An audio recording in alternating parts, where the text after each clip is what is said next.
Well, thank you very much, and thank all of you for being here this morning. As the disclaimer was said at the outset, I have no real expertise in art history, or even African American art, though I've taken several courses, and yet don't profess any expertise. So what I'll do today is stay in my zone, in my lane, and talk about what I know, and connect the themes of this extraordinary REMIX exhibit with the work that I've done in African American intellectual history, and also connect it to some degree to some of the ongoing work we're doing here in the city of Columbia of defining and redefining the historical period of the civil rights struggle in our city. And somewhere in all of that, I'll do some autobiographical reflections as well. I was very much inspired as I thought about the message for today by this particular piece in the exhibition by Betty Sauer called Long Memory. And it is a piece, and in reading her narrative about it, her own engagement with the work to revise common understandings about the history of America and the history of African Americans in particular. In an interview, Ms. Sayre, who's now will be 90 years old this year, born in 1926, she says, "I'm the kind of person who recycles material, but I also recycle emotion and feeling, and I have a great deal of anger about the segregation and the racism of this country." If I can forward to one. As I thought about Ms. Sayre's reflection, I was led back to the epigram that I often use in my own syllabi in African American history. It is a piece that I have used for the last 20 years since I've taught, one that comes from this important volume published in 1941 by the great novelist Richard Wright, who penned important works such as Black Boy and Native Son. This is a collection of photography about African American urban life in Chicago, and Richard Wright penned the text for it. But the reflection that he says that I thought was appropriate for today is the following. He says, "We black folk, our history and our present being are a mirror of the manifold experiences of America. What we want, what we represent, what we endure, that is what America is. If we black folk perish, America will perish. If America has forgotten her past, then let her look into the mirror of our consciousness, and she will see the living past in the present. For our memories go back. Look at us and know us, and you will know yourselves. We are you, looking back at you from the dark mirror of our lives." So today I want to look at how the intersection of African American art and African American experiences provide us some insight into our own understanding of America. And indeed, the degree to which African American intellectuals, African American citizens, artists are engaging in a deliberate, conscious, persistent effort to remake, to revise, to remix American history.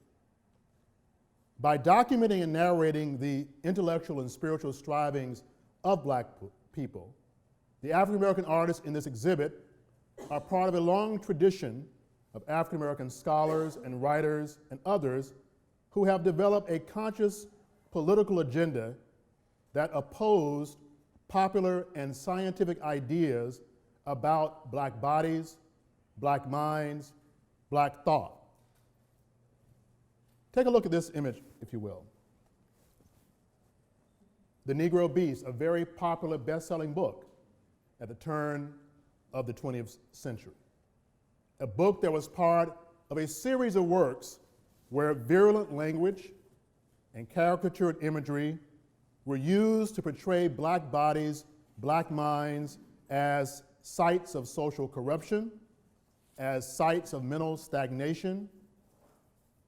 But such claims, which these writers, these scholars, these artists that are on exhibit here at the museum deemed deceptive, and therefore prompted a response by these writers. who instead of adhering to these professed claims, provided a new perspective, new faces, new voices that underscored African American intelligence, progress, respectability, and resistance. They did so in a visual way, but they also did so in a series of publications as well. This piece by Charles White was entitled Wanted. I think it was published in 1969. Great piece on exhibit here. Here is Charles White calling for a new history. And the most notable person here that I see on the left-hand side is Ida. I think it begins in 1619, and then there's a question mark as to where this search, this wanting, concludes. Now, I was really taken by this piece when I took a tour of the exhibit a week or so ago. I mean, here is Charles White in 1969, a critical moment in American history, calling for new chapters, new perspectives, and new voices that are largely missing in most textbooks, certainly, and in most common understandings about who the nation is. So let's take, just for an example, the wanting, the searching, the digging up of a figure like Ida. Ida B. Wells, a prominent intellectual, a prominent journalist, a prominent African-American clubwoman who was probably the most vocal champion, most vocal critic of the pronounced trends of racial violence that were holding hostage black men and women across the country, and especially in the Deep South. So that's Mr. White's illustration of Ida. This is a photograph of Ida B. Wells published in 1895 in her book entitled Southern Horrors, which is her firsthand account of her investigations of the brutality African Americans were experiencing in the Deep South, a brutality that was often dismissed, denied, or overlooked. So here's Wells, who leaves Chicago, who comes to the Deep South as an investigative journalist, bold and daring, trying to verify and confirm the terror that black men and women were experiencing. She was a legendary figure in her own right, and yet until very recently, very few textbooks, certainly those in the public schools, have given her the due attention she deserves. So this exhibit, this particular installation by White, is just one example of the conscious, deliberate effort of these artists to sort of intervene into the common understanding of who we think we are in the United States and who we think we are as Americans. Now, just to give you an example of the culture in which Miss Wells lived, she was a competent, capable, skilled journalist, but she was also an intellectual. And a project I'm working on now is a project about new Negro intellectuals, black men and women who were born in the shadows of slavery, born in the shadows of emancipation, but who come of age. Men and women who are young, gifted, and black in the 1890s, who are tremendously gifted, who are talented, who are ambitious, but they are working in the space, in the moment, in the culture that Miss Wells is painting. So how do you be young, gifted, and black when you're not supposed to be ambitious, visionary, bold, when you are told to stay in your place, a place of subjugation, a place marked as inferior?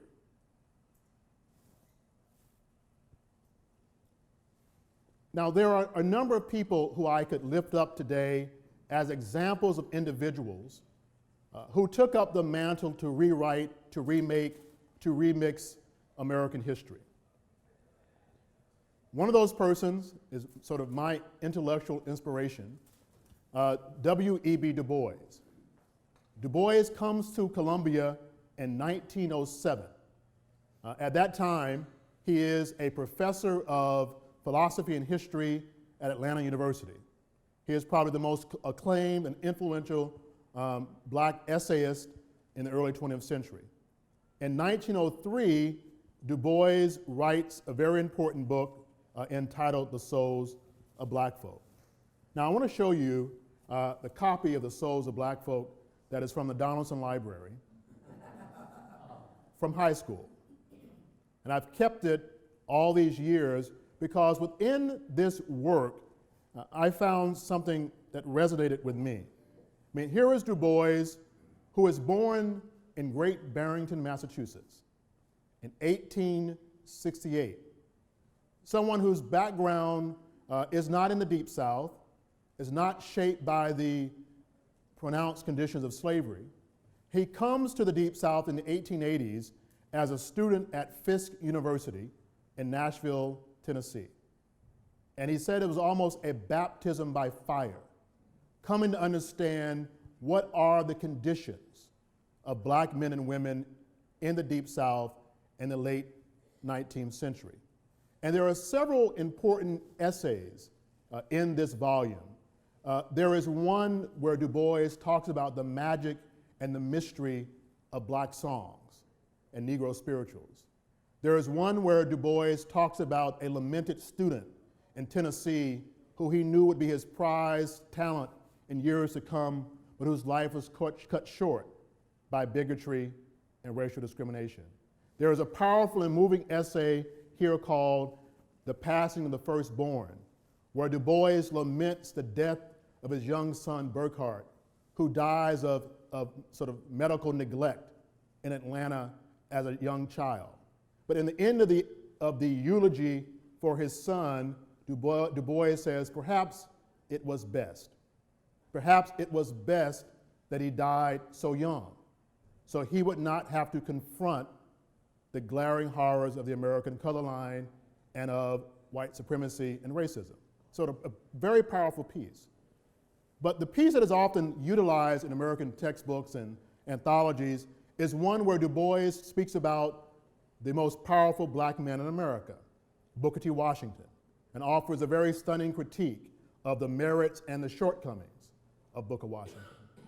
But the first chapter is the one I want to focus on for just a short minute. It is called Of Our Spiritual Strivings.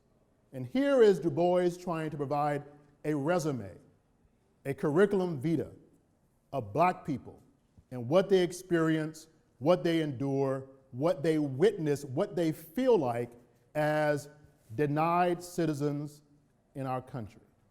So in that first chapter of The Souls of Black Folk, Du Bois speaks of this idea of a double consciousness. And this is a consistent theme being wrestled with and reconciled in all of the pieces that I saw in the REMIX exhibit. This is published in 1903.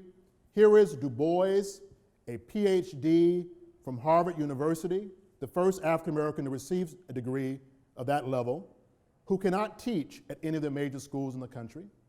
Here is someone who is skilled and capable but can't be published by the major publishers at the time. Here is someone who's teaching young men and women at Atlanta University, students like those who were at Allen and Benedict, who came to see him in 1907, lamenting about the constrained circumstances in which African Americans find themselves. So it is a peculiar sensation, this double consciousness, this sense of always looking at oneself through the eyes of others, of measuring one's soul by the tape of a world that looks on in amused contempt and pity.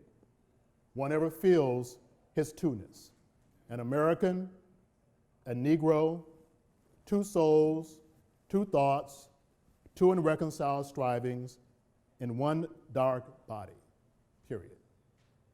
Now, I want to stop there and ask you to sort of reflect on this for a moment.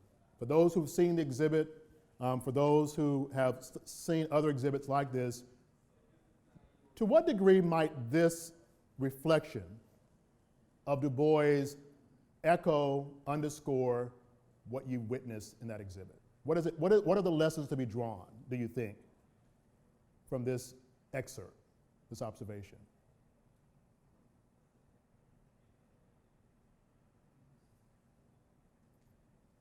Any thoughts? Yes?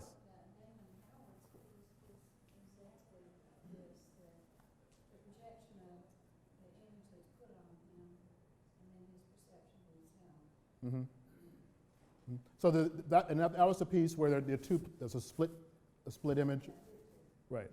And this idea of the sort of the objectification of black people, of black bodies. And so look at this piece about measuring one's soul, mind, ambition, skills by a tape of a world that looks on with amused contempt and pity. So if that is the culture, how do you teach young people? What do you teach them? What sort of history do you lift up? What sort of history do you revise and recreate? Now, as I slip into somewhat autobiographical for a moment, the reason why this topic is so meaningful to me is when I was growing up in Augusta, Georgia, I never imagined leaving the public housing project in which we lived, becoming a professor. I was supposed to be a lawyer. I was going to be the Black Perry Mason. I was convinced of that. But reading pushed me in a very different direction. My grandfather was a barber and a caretaker of some very prominent white families in Augusta. They lived in an area up on the hill not too far from that very famous place called Augusta National. And Daddy, when he would go up, they would often pass on secondhand pieces to him. And he knew of my interest in reading, not necessarily in history. And there was one book that he acquired for me, which was this volume, which I probably received in 5th or 6th grade.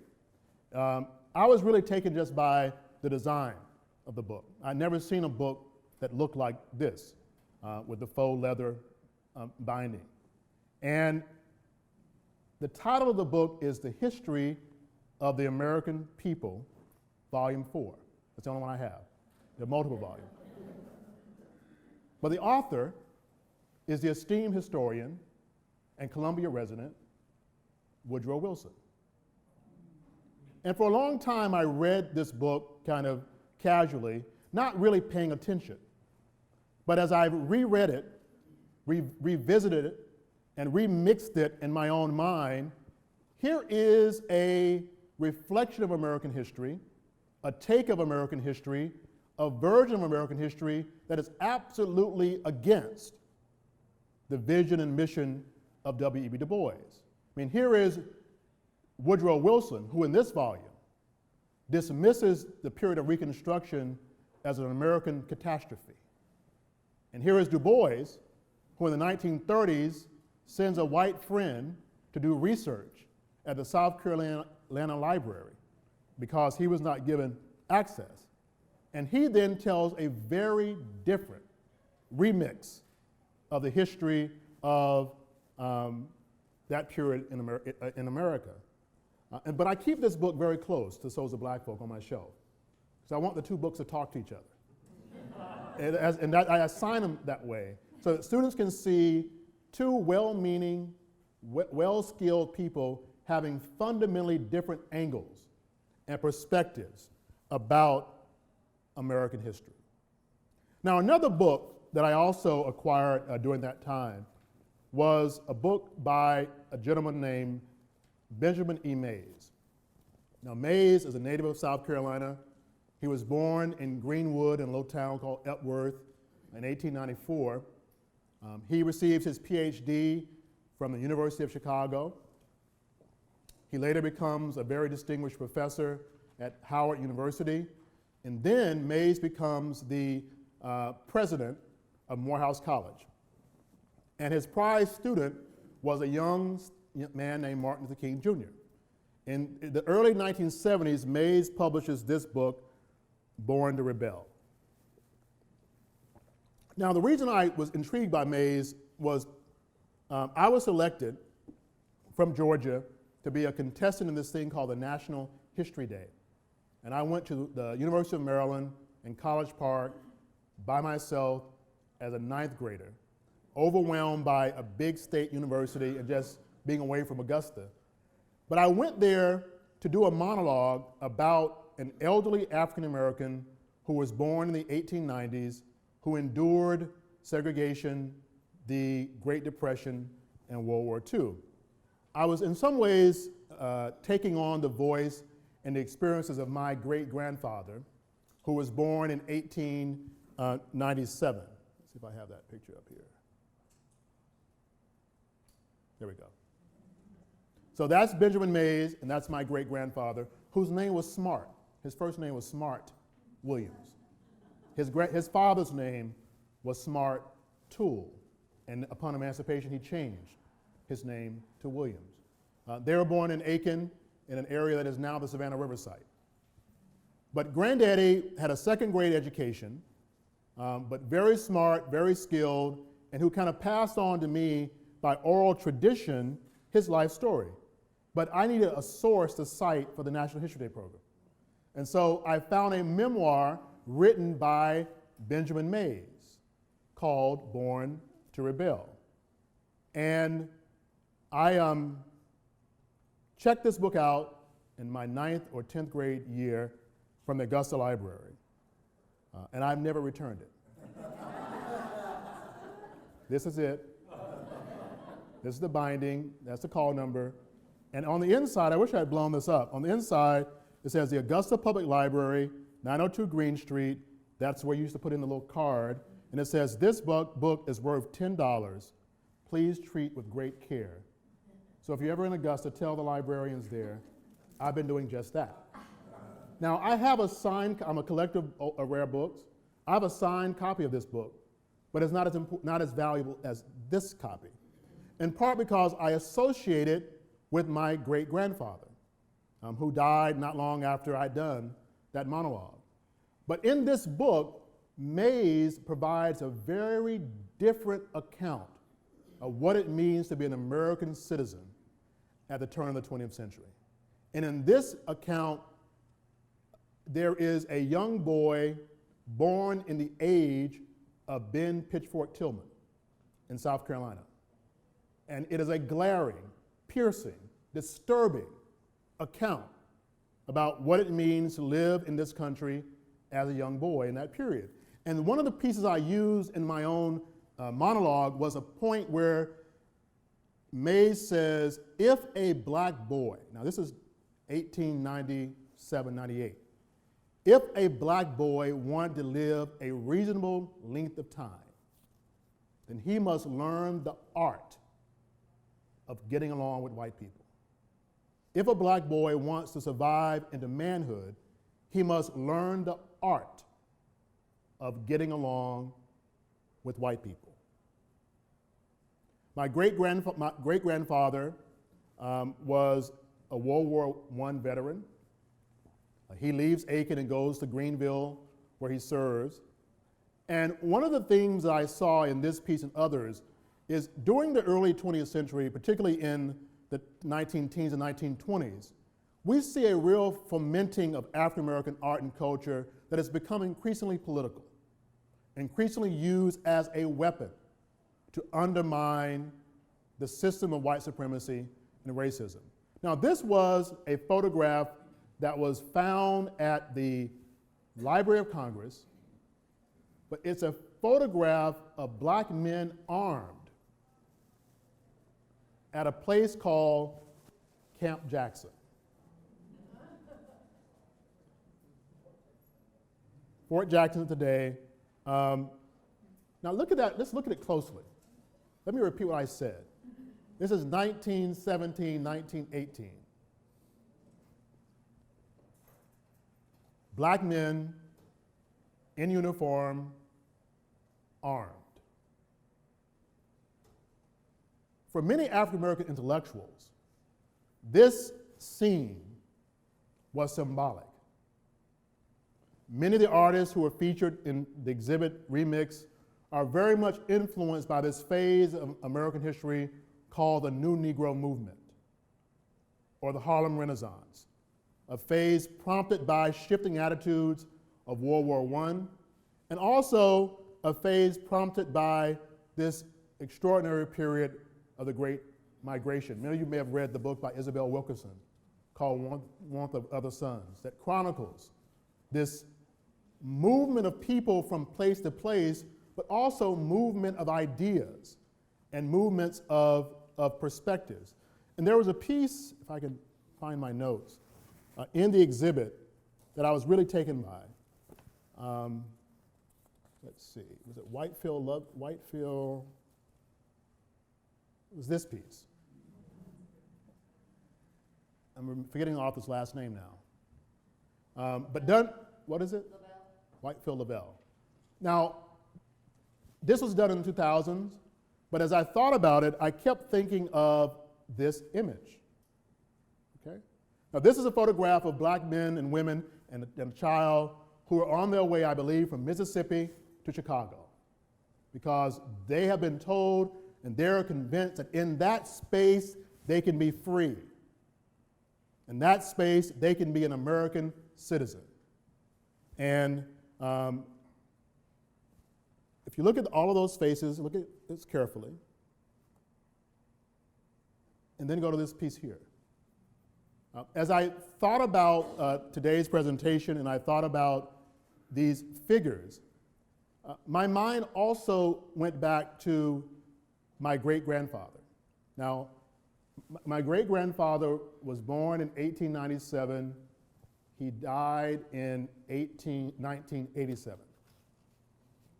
And for Granddaddy's 90th birthday, my aunt, who is a librarian at USC Aiken, she gave him a copy of this. True Likeness by Richard Samuel. And I have some old Polaroid photographs of Granddaddy flipping through the book. And I know that he was looking at the photographs because he could not read.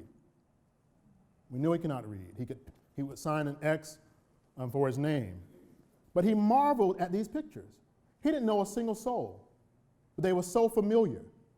They looked like people with whom he had lived and with whom he grew up.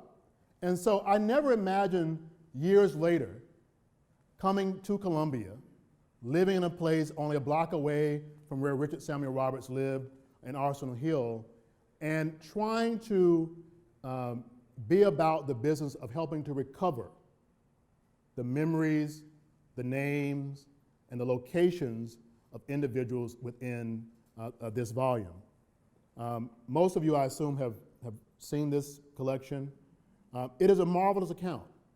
And I've been struck in talking to people who are natives of Columbia who find this to be a great mystery.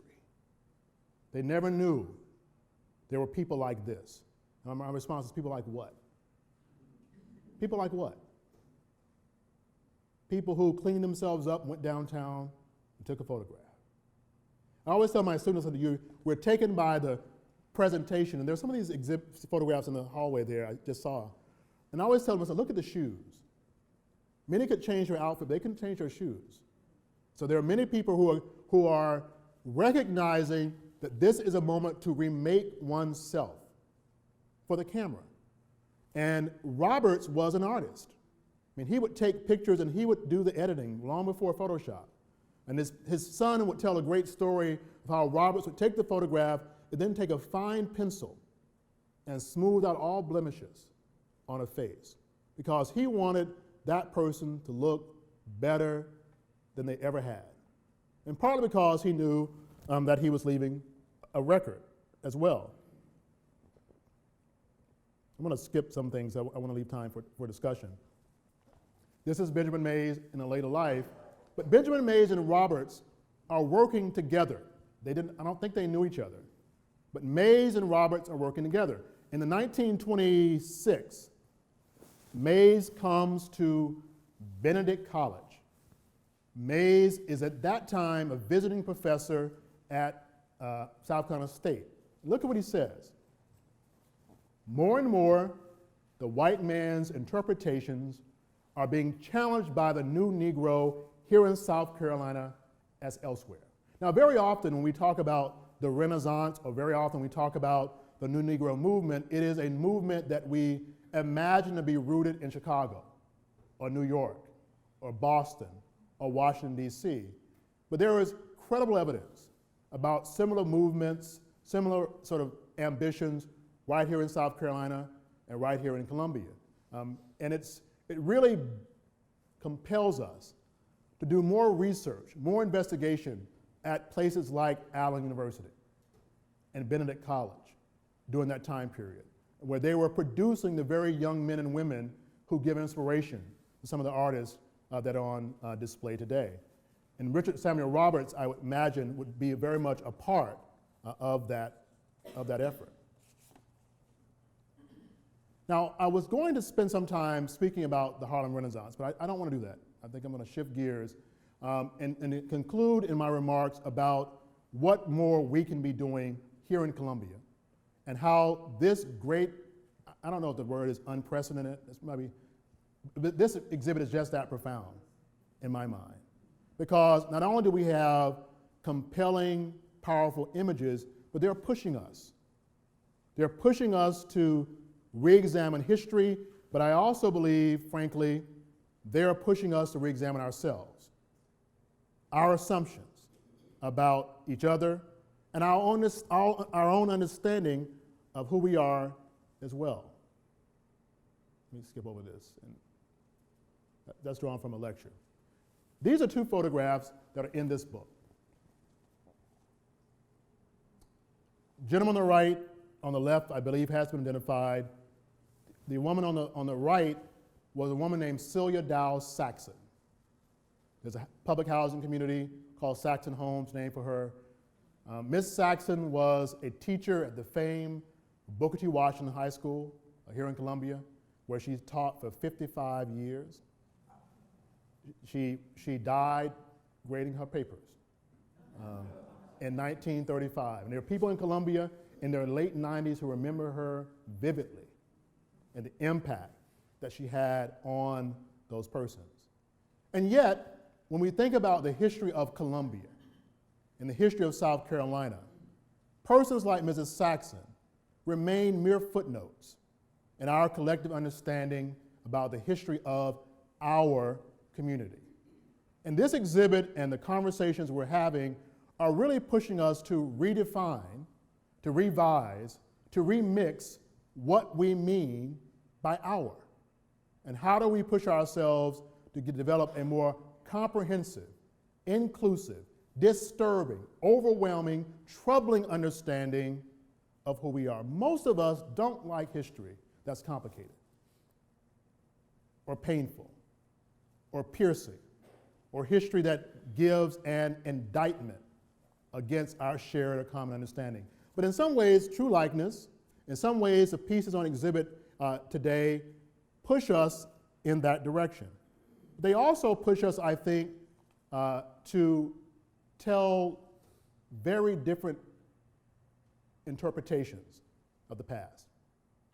These two pieces you see on the extremes here are drawn from a series of photographs that look at the civil rights movement in Columbia right here, right where we are, right in this space, right in this block, 55 years ago. I'm glad my friend Robert Morris here, who's done great work in researching this, and he told me that when I first met him, we thought we had a pretty good understanding of the movement here. And yet there are still more chapters to be told. This is a photograph of a young man named David Carter, who was a Baptist minister trained at Benedict College, who was a major figure in the movement. He led a series of protests along Main Street that helped to desegregate what was Woolworths, which is now where the Marriott stands, Crest, Eckert's, which is now where near where the Free Times office is, and even here. This was what, Macy's years ago? All of these spaces, including TAPS. Now, Professor Moore and others had documented some of this. But I was struck by, when I came to Columbia, how many people were in denial. That surely whatever happened in Selma and Montgomery and Memphis, it never happened here. I don't remember that. I don't remember a young man being stabbed at Woolworths in 1961. But that has changed. And it's changed because memories have been stirred up and remixed by art, by photographs, by a new lens that push people to see the landscape of Columbia in a different way. But also, it did something else that we found quite surprising in the course of the Columbia 63 project, and I think this exhibit does that as well. It pushed the participants themselves to press rewind. I am amazed by the number of people who were a part of demonstrations and sit-ins who have little memory. I have an aunt, my great aunt who married my great-grandfather's son. Her name is Betty. Aunt Betty is a graduate of C.A. Johnson High School. She's a graduate of 1963 from Allen University. And I think in this block, there's a photograph of students standing with David Carter on the grounds of the governor's mansion in May of 1960. Now, I've known Aunt Betty 40 plus years. She never mentioned to me being involved in any demonstrations downtown. And in fact, when I went to the 1963 50th reunion at Allen University, we took some photographs there. There was a woman who kind of got up close to all the pictures and she started naming names. And she said, well, that's Betty Owens. Now, most times I should wear my glasses, but I don't. They seem to get in the way. But that day, I put them on and I said, Betty who? It was my aunt. I didn't recognize her. I was not looking for her. She never mentioned, so I was never looking for her in the images. And the moment I showed Aunt Betty the photograph, a new chapter opened. For whatever reasons, as time moves on, things you move with time. And so she, with that photograph, kind of recalled things that escaped her for 50 years. And I think that is the great power of art as well. It pushes us in this new direction.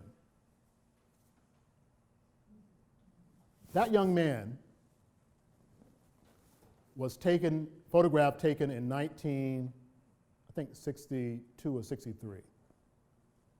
Many of the photographs that we pulled together from the state newspaper that were never published, or from the great photographer Cecil Williams from Orangeburg, and that's one of Cecil's images. So many of them are powerful images with little information. This little boy's picture has been all over America, and we still have no idea who he is. Keep hoping the moment will come when someone will look closely at him and make that ID. And during the course of the 63 project, as we've had public gatherings such as this, we've been able to fill in the blank. We've been able to add new chapters to a common understanding. Now, I want to conclude by showing you something that I never anticipated, that I never imagined would be a product of the work we're doing, which is why, again, I want to underscore, and I'm not paid to say this exhibit is a must-see, because it pushes all of us to do more research and to do more homework.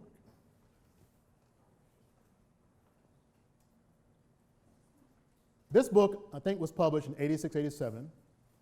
Tom Johnson, who was a curator and an archivist at the South Carolina Library, a lot of what I know or pretend to know about Columbia came from Tom. And Tom told me that they had 3,000 photographs that they found under the crawl space of the home of Richard Samuel Roberts that just happened to be well preserved because it was an ideal condition for those glass negatives.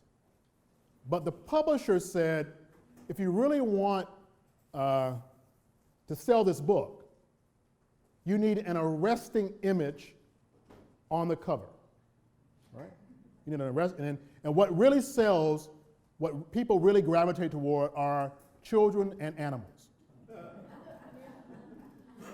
And for just that reason, they selected this image. And I've been now a professor at USC for 16 years, and nearly every day is a day of new discovery. So for the longest time, people kept asking me, well, who is that? My response was, I have no idea. No idea who he is.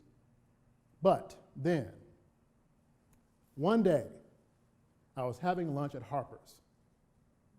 And I was there meeting with a guy who was a Negro baseball player named Richard Kaufman. And Kaufman was a former employee of the Palmetto Compress Building, a building that we've now saved in the Vista, that was in the center of an old black neighborhood called Ward 1, which is nearly all gone as a consequence of urban renewal and university expansion. But I had interviewed Kaufman many times about life in Columbia and about living in the shadows of USC and the striking contradiction of having to navigate around USC to get to Booker T. Washington and yet not being able to be admitted to that school until after 1963, a direct result of these struggles in downtown Columbia. But Kaufman began to talk about his wife's stepfather, who was born in an area called Whitetown. Has anyone ever heard of that? Has anyone ever seen the USC Greek Village? Yeah. That was Whitetown, a working class African-American neighborhood of shotgun houses. And Mr. Kaufman's wife's stepfather lived in Whitetown, was a graduate of Booker T. Washington High School in the mid-1930s. But the moment he received his diploma, his ambitions took him out of here. And he went to Connecticut, outside of Hartford, where he lived. And we were talking, and Mr. Kaufman said, well, you know, he's the little boy on the book.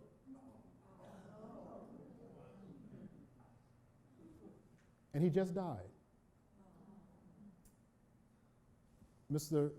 Kaufman's wife's stepfather died in February of 2015. I think we had lunch in March or April. He said his name was Walter Adams, and shows you how dedicated I am as a scholar. So the moment we're sitting there eating salmon, and I'm Googling on my phone. I said, what was his name? He said, Walter Adams. And I said, he died when? He said, February 2015. And the moment I hit search, Walter Adams' obituary appeared. I remember this wanted piece. Think about that. Wanted little boy with the chicken.